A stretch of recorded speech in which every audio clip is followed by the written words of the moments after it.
पर रामचंद्र की जय, पवन सुत हनुमान की जय, उमापति महादेव की जय, रमापति रामचंद्र की जय।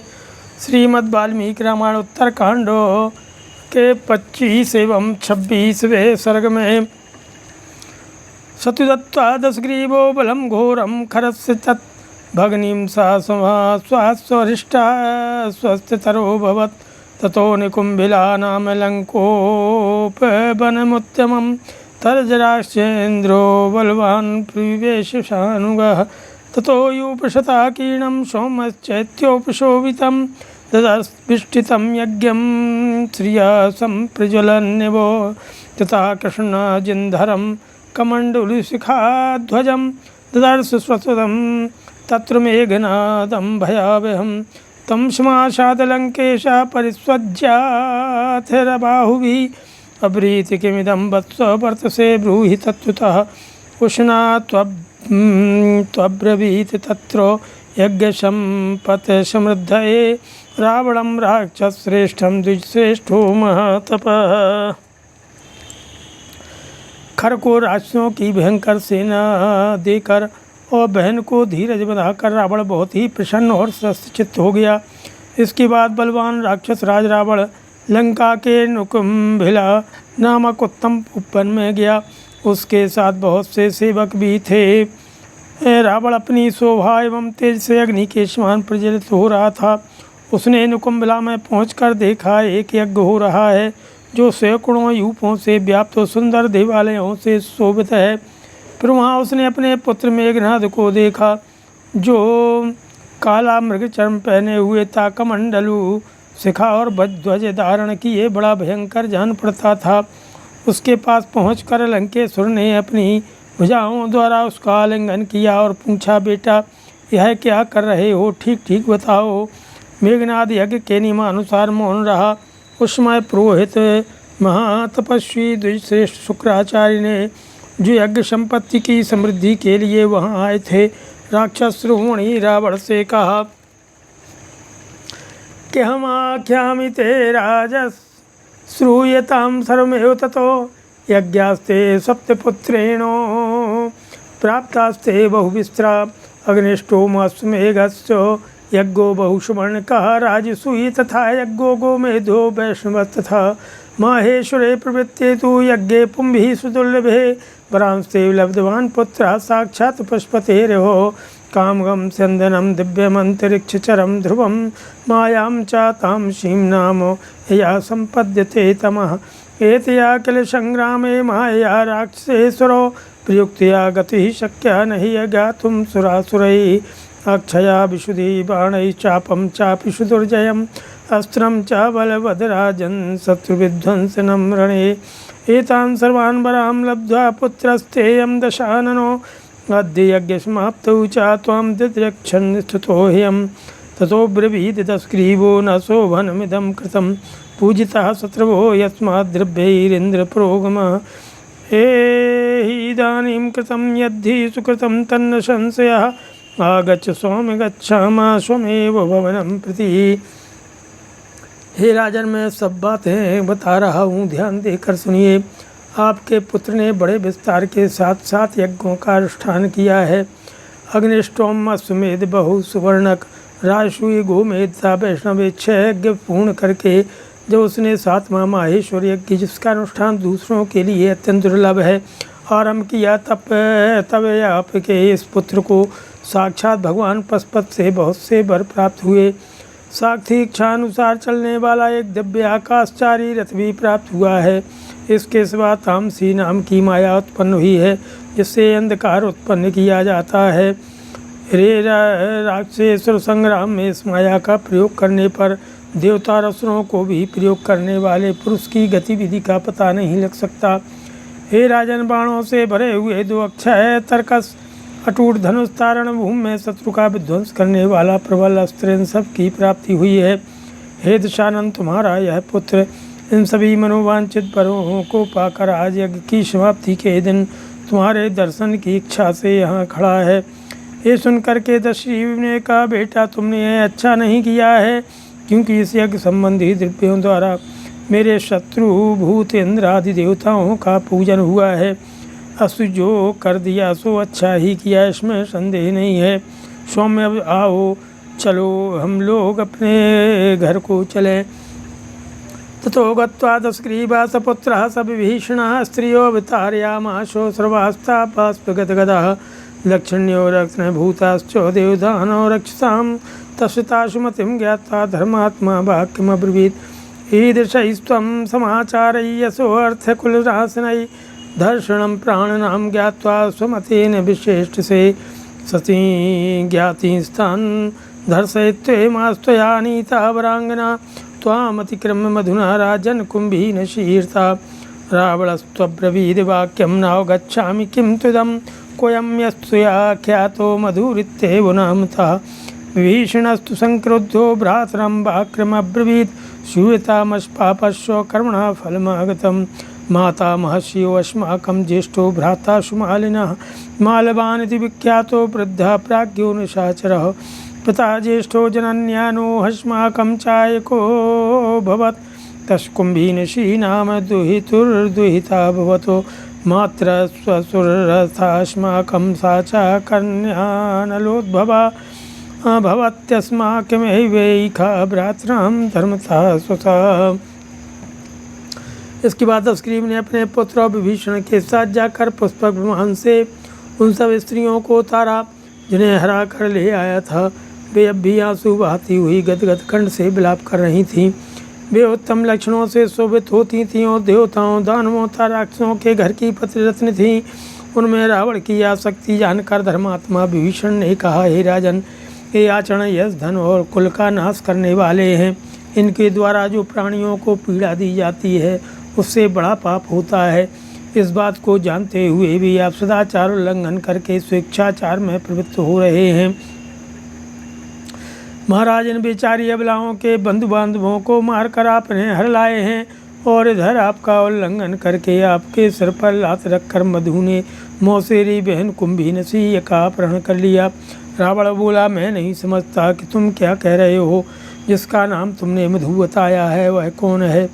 तब विभीषण ने अत्यंत कुपित होकर भाई रावण से कहा, सुनिए, आपके इस पाप कर्म का फल हमें बहन के अपहरण के रूप में प्राप्त हुआ है।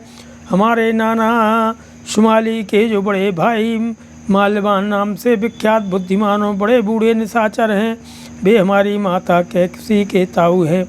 इसी नाते वे हम लोगों के भी बड़े नाना हैं। उनकी पुत्री अनला हमारी मौसी है। उन्हीं की पुत्री कुंभीनशी हैं। हमारी मौसी अनला की बेटी होने से ही यह कुंभीनशी हम सब भाइयों की धर्मता बहन होती है। सहृता मधुना राजन राक्षसेन बलि यथा यज्ञ प्रवृत्ते पुत्रे तु मयि चान्तर्जलोषिते। कुंभकर्णो महाराजोन्मुद्रामनुभवत्पथो निहत्य राक्षसश्रेष्ठानमात्यान् हि सम्मतान्। दर्शयित्वा सा तु गुप्ताप्यन्तपतः पुरे तवो कृत्वापि तन्महाराजो क्षान्तमेव हतो न सा। यस्मादवश्यं दातव्या कन्या भर्ते हि भर्तृभिः तदेतत्कर्मणो यस्य फलं पापस्य दुर्मतेः अस्मिन्नेवाभिसम्प्राप्तं लोके विदितमस्तु ते। विभीषणं वचः श्रुत्वा राजेन्द्रः स रावणः दौरात्मेन आत्मनोद्धूतस्तां भायुसागरः तो ब्रवीत दशग्रीवः क्रुद्धः संरक्तरोचनः कल्प्यतां मे रथा शीघ्रं शूरः सज्जी भवन्तु नः। भ्राता मे कुम्भकर्णश्च ये च मुख्या निशाचरा वाहनान्यधिरोहन्तु नानाप्रहरणायुधाः। अद्य तं समरे हत्वा मधुं रावणनिर्भयं सुरलोकं गमिष्यामि युद्धाकाङ्क्षी स्वयद्भृतः। अक्षौहिणी सहस्राणि चत्वार्यग्र्याणि रक्षसां नानाप्रहरणान्याशूर्निर्ययुर्युद्धकाङ्क्षिणाम्। इन्द्रजित्यग्रतः सैन्यात् सैनिकान् परिगृह्य च जगाम रावणो मध्ये कुम्भकर्णस्य पृष्ठतः। विभीषणश्च धर्मात्मा लङ्कायां धर्ममाचरन् शेखा सर्वे महाभागा ययुर्मधुपुरं प्रति करैरुष्टैः दीप्तैः सुषुमारैः महोरगैः राक्षसा प्रियौ सर्वे कृत्वा काशं निरन्तरम्। दैत्या च शतशस्तत्र कृतवैराश्च दैवतैः रावणप्रेक्ष्य गच्छन्तमनुगच्छन् हि पृष्ठतः स तु गत्वा मधुपुरं प्रवेश्य च दासाननः नाददर्श मधुं तत्र भगनीं तत्र दृष्टवान् सा च प्रभुवाञ्जलिर्भूत्वा शिरसो चरणौ गता तस्य राक्षसराजस्वत्रस्था कुम्भीनशीतता तां समुत्थापयामास न भेतव्यमिति ब्रुवन् रावणो राक्षसश्रेष्ठा किं चापि कर्वाणि ते सा ब्रवीति यदि मे राजन् प्रसन्नस्त्वं महाभुजो भर्तारं ममो ममेहाद्यो हन्तुमर्हसि मानदो न हि दृशं भयं कञ्चित् कुलस्त्रीणामिहोच्यते भ्यानामपि सर्वेषां वैदभ्यं व्यसनं मरुत्। हे राजन, आपका पुत्र मेघनाद जब यज्ञ में तत्पर हो गया, मैं तपस्या के लिए पानी के भीतर रहने लगा और महाराज भैया कुंभकर्ण भी जब नींद का आनंद लेने लगे, उस समय महाबली राक्षस मधु ने वहाँ आकर हमारे आदरणीय मंत्रियों को, जो राक्षसों में श्रेष्ठ थे, मार डाला और कुंभीनसी का अपहरण कर लिया। महाराज, यद्यपि कुंभीनसी अंतापुर में भली भांति सुरक्षित थी, तो भी उसने आक्रमण करके बलपूर्वक उसका अपहरण किया। पीछे इस घटना को सुनकर भी हम लोगों ने क्षमा ही की, मधु का वध नहीं किया, क्योंकि जब कन्या विवाह के योग हो जाए तो उसे किसी योग्य पति के हाथ में सौंप देना ही उचित है। हम भाइयों के अवश्य यह कार्य पहले कर देना चाहिए था। हमारे यहाँ से जो बलपूर्वक कन्या का अपहरण हुआ है, यह आपकी दूषित बुद्धि एवं पाप कर्म का फल है, जो आपको इसी लोक में प्राप्त हो गया। यह बात आपको भली भांति विदित हो जानी चाहिए। भीषण की बात सुनकर के राक्षस राज रावण अपनी की हुई दुष्टता से पीड़ित हो तपे हुए जल वाले समुद्र के समान संतप्त हो उठा। वह रोष से जलने लगा और उसके नेत्र लाल हो गए और बोला, मेरा रथ शीघ्र ही जोत कर आवश्यक सामग्री से सिद्ध कर दिया जाए। मेरे सूरवीर सैन्यकरण यात्रा के लिए तैयार हो जाएं। भाई कुंभकर्ण तथा अन्य मुख्य निशाचर जो है नाना प्रकार के अस्त्रों को सुसज्जित होकर के सवारियों पर बैठें। आज रावण का भय न मानने वाले मधु का सम्रांगण में बध करके मित्रों को साथ लिए युद्ध की इच्छा से देवलोक की यात्रा करूँगा। रावण की आज्ञा से युद्ध में उत्साह रखने वाले श्रेष्ठ राक्षसों की 4000 अक्षौणी सेना नाना प्रकार के अस्त्र शस्त्र लिए शीघ्र लंका से बाहर निकली। मेघनाथ समस्त सैनिकों को साथ लेकर सेना के आगे आगे चला। रावण बीच में था और कुंभकर्ण पीछे पीछे चलने लगा। विभीषण धर्मात्मा था, इसलिए वे लंका में ही रहकर धर्म का आचरण करने लगे। से सभी महाभाग निशाचर मधुपुर की ओर चल दिए। गधे, ऊँट, घोड़े, सुसुमार और बड़े बड़े नाग आदि दीप्तिमान वाहनों पर आरूढ़ होकर के सब राक्षस आकाश को आकाश रहित करते हुए चले। रावण को देवलोक पर आक्रमण करते देख सैकड़ों दैत्य भी उसके पीछे पीछे चले, जिनका देवताओं के साथ बैर बंध गया था। मधुपुर में पहुंचकर दशमुख रावण ने वहां कुंभीनसी को तो देखा, किंतु मधु का दर्शन उसे नहीं हुआ। उस समय कुंभीनसी ने भयभीत हो हाथ जोड़कर राक्षस राज के चरणों पर मस्तक रख दिया। तब राक्षस प्रवर रावण ने कहा, डरो मत। फिर उसने कुंभीनसी को उठाया और कहा, मैं तुम्हारा कौन सा प्रिय कार्य करूं? वह बोली, दूसरों को मान देने वाले राक्षस राज महाबाहो, यदि आप मुझ पर प्रसन्न हैं तो आज यहाँ मेरे पति का वध न कीजिए, क्योंकि कुल वधुओं के लिए वैधव्य के समान दूसरा कोई भय नहीं बताया जाता है। वैधव्य ही नारी के लिए सबसे बड़ा भय और सबसे महान संकट है। सत्यभाग भव राजेंद्रो माम वेक्षस्व वैयाच्युतिं त्वयायुक्तं महाराजो न भेतव्यमिति स्वयं। रावणस्त्वब्रवीद्दृष्टा सुसारं तत्र संस्थितां कुचासौ तव भर्ता वै मम शीघ्रं निवेद्यतां। सहतेन गमिष्यामि सुरलोकं ज्याहि तव कारुण्य सौहार्दान्निवृत्तोऽस्मि मयो मधोर्वधात्। इत्युक्ता सा समुत्थाप्य प्रसुप्तं तं निशाचरम् अब्रवीत सम्प्रहष्टेवो राक्षसी सा पतिं वचः। यो प्राप्तो तस्ग्रीवो मम भ्राता महाबला सुरलोकजया कांची सहाये त्वां वृणोति च। तदस्य त्वम् असहायार्थं सबन्धुर्गच्छं राक्षसो स्निग्धस्य भजमानस्य युक्तमर्थाय कल्पेतृमो तस्यास्तद्वचनं श्रुत्वा तथेत्याह मधुरवचः ददर्श राक्षसश्रेष्ठं यथा न्यायोपेतुषः पूज्यामास धर्मेणो रावणं राक्षसाधिपं प्राप्त पूजां दस्ग्रीवो मधुभेष्मणि वीरवान् तर्चैकां निशामुष्य गमनायोपचक्रमे तथा कैलासे मासाद्यो तैलं वैष्णवालयं राजेन्द्रो महेन्द्रावासेनामुपनिवेशयतो। राजेंद्र, आप सत्यवादी हों, अपनी बात सच्ची करें। मैं आपसे पति के जीवन की भीख मांगती हूँ। आप मुझे दुखिया बहन की ओर देखिए, मुझ पर कृपा कीजिए। महाराज, आपने स्वयं भी मुझे आश्वासन देते हुए कहा था कि डरो मत, अतः अपनी उसी बात की लाज रखिए। ये सुनकर के रावण प्रसन्न हो गया। वह वहाँ खड़ी हुई अपनी बहन से बोला, तुम्हारे पति कहाँ हैं? उन्हें शीघ्र मुझे सौंप दो, मैं उन्हें साथ लेकर देवलोक पर विजय के लिए जाऊंगा। तुम्हारे प्रति करुणा और सौहार्द के कारण मैंने मधु के वध का विचार छोड़ दिया है। रावण के ऐसा कहने पर राक्षस कन्या कुंभीन सी अत्यंत प्रसन्न सी होकर अपने सोए हुए पति के पास गई और उस निशाचर को उठा करके बोली कि राक्षस प्रवर, ये मेरे भाई महाबली दस्ग्रीव पधारे हैं और देवलोक पर विजय पाने की इच्छा लेकर वहाँ जा रहे हैं।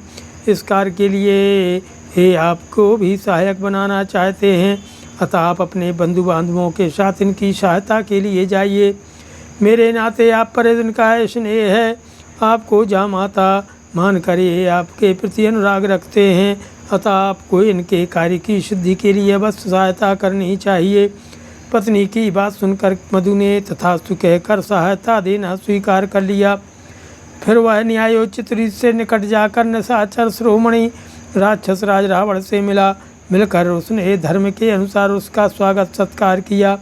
मधु के भवन में यथोचित आदर सत्कार पाकर पराक्रमी दस्ग्रीव वहाँ एक रात रहा। फिर सवेरे उठकर वहाँ से जाने को उद्यत हुआ। मधुपुर से यात्रा करके महेंद्र के तुल्य पराक्रमी राक्षस राज रावण सायंकाल तक कुबेर के निवास स्थान कैलाश पर्वत पर जा पहुँचा। वहाँ उसने अपने सेना का पड़ाव डालने का विचार किया। अथ षड्विंशः शतु तत्र दस्ग्रीवः सहसैन्येन वीर्यवानस्तं प्राप्ते दिनकरे निवासं समरोचतो उदिते विमले चंद्रे तुल्यपर्वतवर्चसि प्रसुप्तं सुमहत्सैन्यं नानाप्रहरणायुधं रावणस्तु महावीर्यो न खण्डा शैलमूर्धनि साधदश गुणांस्तत्र चंद्रपादपि शोभितान्। जब सूर्य अस्ताचल को चले गए तब पराक्रमी दस्ग्रीव ने अपनी सेना के साथ कैलाश पर ही रात में ठहर जाना ठीक समझा। उसने वहीं अपनी छावनी डाल दी। फिर कैलाश के ही समान श्वेत कांति वाले निर्बल चंद्रदेव का उदय हुआ और नाना प्रकार के अस्त्र शस्त्रों से सुसज्जित निशाचरों की वह विशाल सेना गाढ़ निद्रा में निमग्न हो गई। परंतु महापराक्रमी रावण उस पर्वत के शिखर पर चुपचाप बैठकर चंद्रमा की चांदनी से शोभित होने वाले उस पर्वत के विभिन्न स्थानों को, जो संपूर्ण काम भोग के उपयुक्त थे, नैसर्गिक छटा निहारने लगा कि कर्णिकार वनैः दीप्तैः कदम्ब बकुलैः तथा पद्मिनी विश्व फुल्लाभिर्मन्दाकिन्या जलैरपि चंपकाशोकनागो मंदार तरुभिस्तथा च्यूतपाटलेलोध्रैश्च प्रियांगर्जुन केतकैः तगरैः नारिकेलैश्च प्रियालपनसैस्तथा एतैरन्यैश्च तरुभिरुद्भासिते वनान्तरे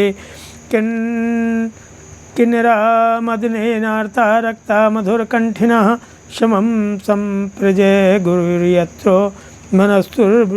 मनस्तुष्टिविवर्धनं विद्याधरा मदक्षीव मदरकान्तलोचनः योषिद्भिः सह सङ्क्रान्ताश्चिक्री दुर्ज्येष्ठपुरुष वै घण्टानां सन्नादः शुश्रुवे मधुरस्वनः अप्सरो गणसङ्घानां गायतां धन्दालये पशुवर्प्राणिमुज्यन्तो नघः पवनताडितः शैलं तं वासयन्ति वो मधुमाधवो गान्धिनः मधुपुष्पे रजः प्रक्तं गन्धमादाय पुष्कलं प्रबभौ वर्धयन् कामं रावणस्य सुखोऽनिलः गेयात् पुष्पसमृद्ध्या च शैत्याद् वायुर्गिरिर्गुणात् प्रवृत्तायां रजन्यां च चन्द्रस्योदयनेन च।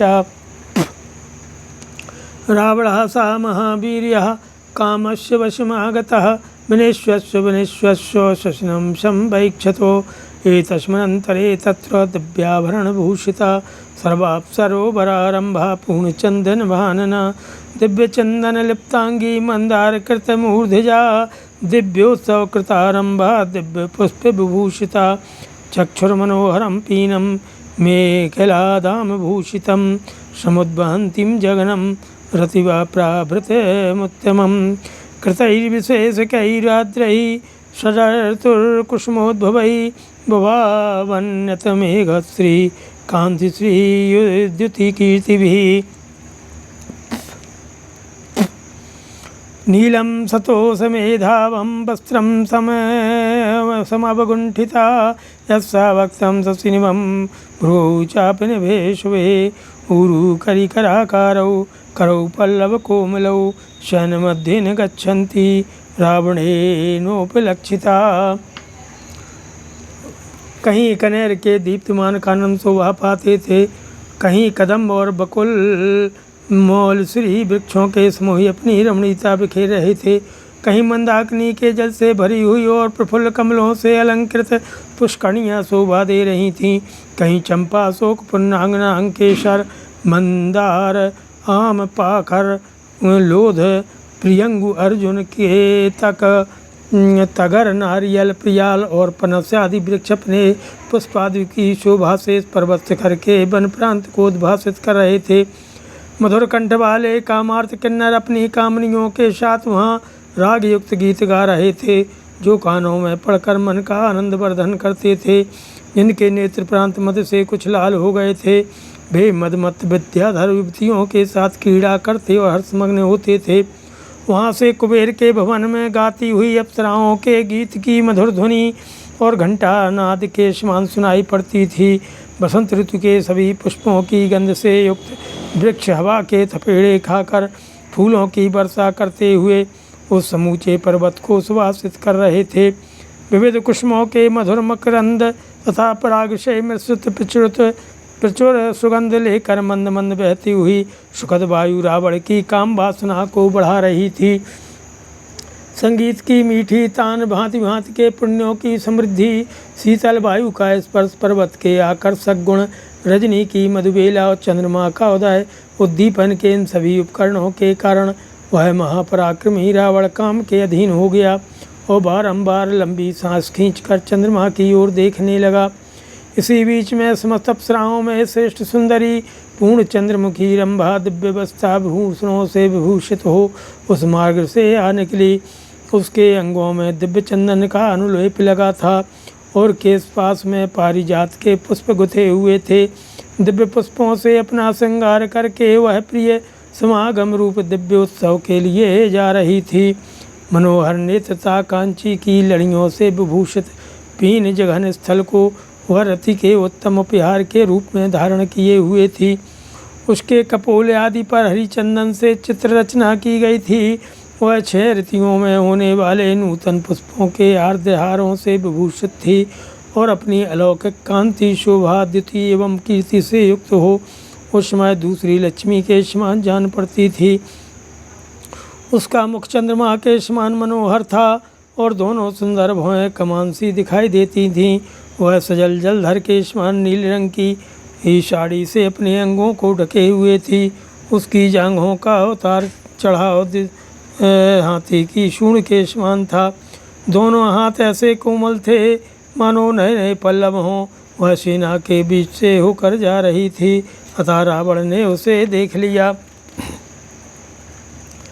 कृतां समुत्थाय गच्छन्ति कामबाणवशं गतः करे गृहीत्वा लज्जन्ति स्मयमानोऽभ्यभाषतो क्व गच्छसि भरारोहे काम सिद्धिं भजसे स्वयं कस्याभ्युदय कालोऽयं यस्त्वं समुपभोक्ष्यते त्वदानर सस्याद्य पद्मोत्पलसुगन्धिनः सुधामृतरसस्येवो कोऽद्य तृप्तिं गमिष्यति स्वर्णकुम्भनिभौ पीनौ शुभौ भीरुनिरन्तरौ कस्योरः स्थलसंस्पर्शं दास्यतस्ते कुचाभिमौ। सुवर्णचक्रप्रतिमं स्वर्णदामचितं पृथु अध्यारोक्षति कस्ते अद्यो जगनं स्वर्गरूपिणं मद्विशिष्टा पुमान को अद्य सक्रो विष्णुरथाश्विनौ मामत्तीत्य हि यच्च त्वं यासि भीरुन शोभनं विश्राम त्वं पृथुश्रोणी शिलातलमिदं शुभं त्रैलोक्ये यः प्रभुश्चैव मदन्यो नैव विद्यते तदेवं प्राञ्जलिः प्रभवो याचिते त्वं दशाननो भर्तुर्भर्ता विधाता च त्रैलोक्यस्य भजस्व माम् एवमुक्ता ब्रवीदिरम्भा वेपमाना कृताञ्जलिः प्रसीद नार्यसे वक्तुं ईदृशं त्वं हि मे गुरुः अन्येभ्योऽपि त्वया रक्षा प्राप्नुयां दर्शनं यदि तद्धर्मता सुनुकातेऽहं तत्त्वमेतद्विभीमिते अथा ब्रवीद दशग्रीवश्चरणाधो मुखीं स्थितं रोमहर्षमनुप्राप्तं दृष्टमात्रेण तां तदा श्रुतस्य यदि मे भार्या ततस्त्वं हि सुनुखा भवे बाणमित्योसारम्भा प्राह रावणमुत्तरं धर्मतस्ते सुतस्याहं भार्या राक्षसपुङ्गव पुत्रः प्रियतरः प्राणैर्भ्रातुर्वैष्णवस्य ते विख्यातस्त्रिषु लोकेषु नलकूवर्यत्ययं धर्मतो यो भवेद् विप्रा क्षत्रियो वीर्यतो भवेत् क्रोधादयश्च भवेदग्निः क्षान्त्या च वसुधा समः तपतस्यास्मि कृतसंकेता लोकपालसुतस्य वै तमुद्दिश्य तुमे सर्वं विभूषणमिदं कृतं यथा तस्य हि नान्यस्य भावो मां प्रतितिष्ठति तेन सत्येन मां राजन्मो तुर्मर्यस्यरिन्दमो सही तिष्ठति धर्मात्मा मां प्रतीक्ष्य समुत्सुकः। देखते ही वह कामदेव के बाणों का शिकार हो गया और खड़ा होकर उसने अन्यत्र जाती हुई रंभा का हाथ पकड़ लिया। बेचारी अबला लाज से गड़ गई, परंतु वह निशाचर मुस्कुराता हुआ उससे बोला, अरे बरारो हे, कहाँ जा रही हो? किसकी इच्छा पूर्ण करने के लिए स्वयं चल पड़ी हो? किसके भाग्योदय का समय आया है जो तुम्हारा उपभोग करेगा? कमल और उत्पल की सुगंध धारण करने वाले तुम्हारे इस मनोहर मुखारबिंद का रस अमृत का भी अमृत है। आज इस अमृत रस का आस्वादन करके कौन तृप्त होगा? अरे भीरू, परस्पर सटे हुए तुम्हारे सुवर्णमय कलशों के समान सुंदर पीन रोज किसके वक्षस्त्रों को अपना स्पर्श प्रदान करेंगे? सोने की लड़ियों से विभूषित तथा सुवर्णमय चक्र के समान विपुल विस्तार से युक्त तुम्हारे पीने जघन स्थल पर जो मूर्तिमान स्वर्ग सा जान पड़ता है, आज कौन आरोहण करेगा? इंद्र, उपेंद्र अथवा अश्विनी कुमार ही क्यों न हो, इस समय कौन पुरुष मुझसे बढ़कर है? हे वीर, तुम मुझे छोड़कर अन्यत्र जा रही हो, यह अच्छा नहीं है। स्थूल नितंब वाली सुंदरी यह सुंदर शिला है, इस पर बैठकर विश्राम करो। इस त्रिभुवन का जो स्वामी है वह मुझसे भिन्न नहीं है। मैं ही संपूर्ण लोकों का अधिपति हूँ, तीनों लोकों के स्वामी का भी स्वामी था विधाता। यह दशमुख रावण आज इस प्रकार विनीत भाव से हाथ जोड़कर तुमसे याचना करता है, सुंदरी मुझे स्वीकार करो। रावण के ऐसा कहने पर रंभा काँप उठी और हाथ जोड़कर बोली, हे प्रभु, प्रसन्न होइए, मुझ पर कृपा कीजिए। आपको ऐसी बात मुझसे नहीं निकालनी चाहिए, क्योंकि आप मेरे गुरुजन हैं, पिता के तुल्य हैं। यदि दूसरे कोई पुरुष मेरा तिरस्कार करने पर उतारू हो तो उनमें से भी आपको मेरी रक्षा करनी चाहिए। मैं धर्मतः आपकी पुत्रवधू हूँ, यह आपसे बहुत अच्छी सच्ची बात बता रही हूँ। रंभा अपने चरणों की ओर देखती हुई नीचे मुँह किए खड़ी थी। रावण की दृष्टि पड़ने मात्र से भय के कारण उसके रोंगटे खड़े हो गए थे। उस समय उससे रावण ने कहा, अरे रंभे, यदि यह सिद्ध हो जाए कि तुम मेरे बेटे की बहू हो तभी मेरी पुत्रवधू हो सकती हो, अन्यथा नहीं। तब रंभा ने बहुत अच्छा कहकर रावण को इस प्रकार उत्तर दिया कि राक्षस शिरोमणि, धर्म के अनुसार मैं आपके पुत्र की ही भार्या हूँ। आपके बड़े भाई कुबेर के पुत्र मुझे प्राणों से भी बढ़कर प्रिय हैं। वे तीनों लोकों में नलकूबर नाम से विख्यात हैं तथा धर्मानुष्ठान की दृष्टि से ब्राह्मण और पराक्रम की दृष्टि से क्षत्रिय हैं। वे क्रोध में अग्नि और क्षमा में पृथ्वी के समान हैं। उन्हीं लोकपाल कुमार प्रियतम नलकूबर को आज मैंने मिलने का लिए संकेत दिया है। यह सारा श्रृंगार मैंने उन्हीं के लिए धारण किया है। जैसे उनका मेरे प्रति अनुराग है, उसी प्रकार मेरा भी उन्हीं के प्रति प्रगाढ़ प्रेम है, दूसरे किसी के प्रति नहीं। शत्रुओं का दमन करने वाले राक्षस राज, इस सत्य को दृष्टि में रखकर आप इस समय मुझे छोड़ दीजिए। ये मेरे धर्मात्मा प्रियतम उत्सुक होकर मेरी प्रतीक्षा करते होंगे। तत्र विघ्नं तु तस्ये कर्तुं नार्हसि मुञ्च मां, सद्भ्राचरितं मार्गं गच्छ राक्षसपुङ्गवो। माननीयो मम त्वं हि पालनीया तथास्मि ते, यो मुक्तो दशग्रीवा पृथ्वीवाच विनीतवतो। सुनखास्मि यद्वोचस्त्वमेकपत्नी स्वयं क्रमः, देवलोकस्थितिरियं सुराणां शाश्वती मता। पतिरप्सरसां नास्ति न केचैकस्त्री परिग्रह, यो मुक्त्वा च स तां रक्षो निवेश्य च शिलातले। काम भोगाविसंरक्तो मे थूनायोपचक्रमे, स विमुक्ता ततोरम्भा भ्रष्टमाल्यविभूषणा। गजेन्द्राकीडमथिता नदी वाकुलितां गता, लुलिता कुलकेशान्ता करवे पितपल्लवा। या पवनेनावधूते वो लता कुसुमशालिनी, सा वेपमाना लज्जन्ती भीता कृतांजलि। नलकूबरमासाद्योपाधियोर्निपातयः, तदवस्थां च तां दृष्ट्वा महात्मा नलकूबरः। अब्रवीति कमिदं भद्रे पादयोः पतितासि मे, सा वै निःश्वासमाना तु वेपमाना कृतांजलिः। तस्मै सर्वं यथा तत्त्वम् आख्यातुमुपि चक्रमे। एकदेवदशग्रीवः प्राप्तो गन्तुं त्रिविष्टपं, तेन सैन्यसहायेन सेयं परिणामिता। आयान्ति तेन हि दृष्टास्मि त्वत्सकाशमरिन्दमो, गृहीता तेन पृष्टास्मि कश्चित्त्वमिति रक्षसा। मया तु सर्वं यतो तत्सत्यं तस्मै सर्वं निवेदितं, काममाविभूतात्मा नाश्रयीखीते तद्वचो मम। याचमानो मया देव सुनुखा तेऽहमिति प्रभो, तत्सर्वं पृष्ठता कृत्वा बलात् तेनास्मि धर्षिता। एवं त्वमपराधं मे क्षन्तुमर्हसि सुब्रतो, नहि तुल्यं बलं सौम्यो स्त्रियाश्च पुरुषस्य हि। एतत् श्रुत्वा तु संक्रुद्धस्तदा वैष्णवात्मजः, दर्शनां तां परां श्रुत्वा ध्यानं सम्प्रविवेश्य।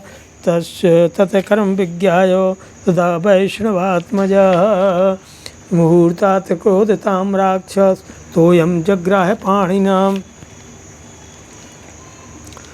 उनकी सेवा के इस कार्य में आपको यहाँ विघ्न नहीं पर डालना चाहिए।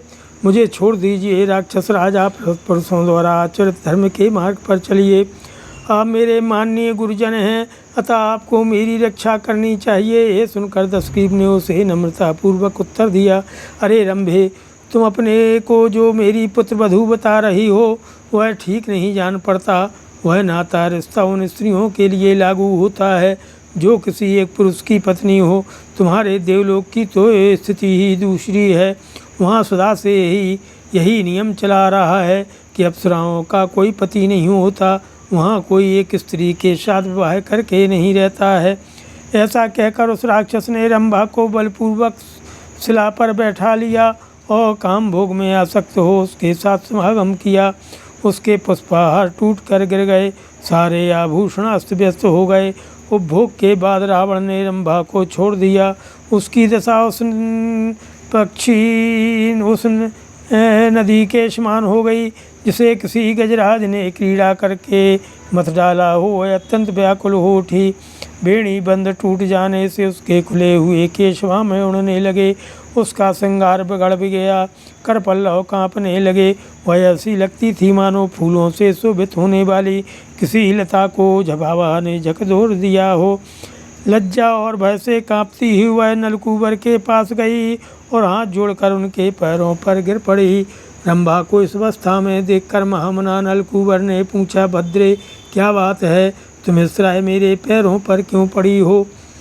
वह थरथर काँप रही थी। उसने लंबी सांस खींचकर हाथ जोड़ लिए और जो कुछ हुआ था वह सब ठीक ठीक बताना आरंभ किया। देव यह दशमुख रावण स्वर्गलोक पर आक्रमण करने के लिए आया है। इसके साथ बहुत बड़ी सेना है। उसने आज की रात में यहीं भी डेरा डाल रखा है। हे शत्रुदमन वीर, मैं आपके पास आ रही थी, किंतु उस राक्षस ने मुझे देख लिया और मेरा हाथ पकड़ लिया। फिर पूछा, तुम किसकी स्त्री हो? मैंने उसे सब कुछ सच सच बता दिया, किंतु उसका हृदय कामजनित मोह से आक्रांत था, इसलिए मेरी वह बात नहीं सुनी। हे देव, मैं बारंबार प्रार्थना करती ही रह गई कि हे प्रभु, मैं आपकी पुत्रवधू हूँ, मुझे छोड़ दीजिए, किंतु उसने मेरी सारी बातें अनसुनी कर दी और बलपूर्वक मेरे साथ अत्याचार किया। उत्तम व्रत का पालन करने वाले प्रीतम, इसे बेबसी की दशा में मुझसे जो अपराध बन गया है उसे आप क्षमा करें। हे स्वयं, नारी अबला होती है, उसमें पुरुष के बराबर शारीरिक बल नहीं होता है, इसलिए उस दुष्ट से अपनी रक्षा नहीं कर सकी। ये सुनकर के वैश्रवण कुमार नलकूबर को बड़ा क्रोध हुआ। रंभा पर किए गए उस महान अत्याचार को सुनकर उन्होंने ध्यान लगाया और उस समय 2 ही घड़ी में रावण की उस करतूत को जान करके वैश्रवण पुत्र नलकूबर के नेत्र क्रोध से लाल हो गए। उन्होंने अपने हाथ में जल लिया कि गृहीत्वा सलिलं सर्वोपस्पृश्य था विधि उत्सर्ज सदा शापम राजेन्द्राय दारुणम अकामातेन यस्मात् त्वं बलाद् भद्रे प्रदर्शिता तस्मात् सा युवती मन्यं न कामामुपयास्यति यदा ह्यकामं कामार्तो दर्शयिष्यति योषितं मूर्धा तु सप्तधातस्य शकली भविता तदा। ओम तस्मिन्नुदाहर्ते सापे ज्वलिताग्निशमप्रभे देवदुन्दुभयो नेदुपुष्पष्टिश्चेखाच्युतां पितामहमुखाश्चैव सर्वे देवा प्रहर्षिता ज्ञाता लोकगतिं सर्वां तस्मृत्युं च रक्षसः ऋषिः पितरश्चैव प्रीतिमा पुरुनुत्तमां श्रुत्वा तु सा दशग्रीवस्तं शापं रोमहर्षणं नारीषु मैथुनी भावं नाकामाश्वाभयरोचयतो तेन नीता स्त्रियः प्रीतिमापुः सर्वाः पतिव्रताः नलकूबरनिर्मुक्तं शापं श्रुत्वा मनः प्रियम्। जल लेकर के पहले विधिपूर्वक आचमन करके नेत्र आदि सारी इंद्रियों का स्पर्श करने के बाद उन्होंने राक्षस राज को बड़ा भयंकर शाप दिया। वे बोले, भद्रे, तुम्हारी इच्छा न होने रहने पर भी रावण ने तुम पर बलपूर्वक अत्याचार किया है, अतः वह आज से दूसरी किसी ऐसी युवती से समागम नहीं कर सकेगा जो उसे चाहती न हो। यदि वह काम पीड़ित होकर उसे न चाहने वाली युवती पर बलात्कार करेगा तो तत्काल उसके मस्तक के 7 टुकड़े हो जाएंगे। नलकूबर के मुख से प्रज्वलित अग्नि के समान दग्ध कर देने वाले सांप के निकलते ही देवताओं की दुंदुभियाँ बज उठीं और आकाश में फूलों की वर्षा होने लगी। ब्रह्मा आदि सभी देवताओं को बड़ा हर्ष हुआ। रावण के द्वारा की गई लोक की सारी दुर्दशा को और उस राक्षस की मृत्यु को भी जानकर ऋषियों तथा पितरों को बड़ी प्रसन्नता प्राप्त हुई। उस रोमांचकारी सांप को सुनकर दशग्रीव ने अपने को न चाहने वाली स्त्रियों के साथ बलात्कार करना छोड़ दिया। वह जिन जिन पतिव्रता स्त्रियों को हर कर ले जाता था उन सब के मन को नलकूबर दिया। वह सांप बड़ा प्रिय लगा। उसे सुनकर वे सबकी सब बहुत प्रसन्न हुई। श्रीमद् रामायण वाल्मीकि आदि काव्य उत्तरकांड षड्विंशः सर्गः। सियावर रामचंद्र की जय, पवन सुत हनुमान की जय, उमापति महादेव की।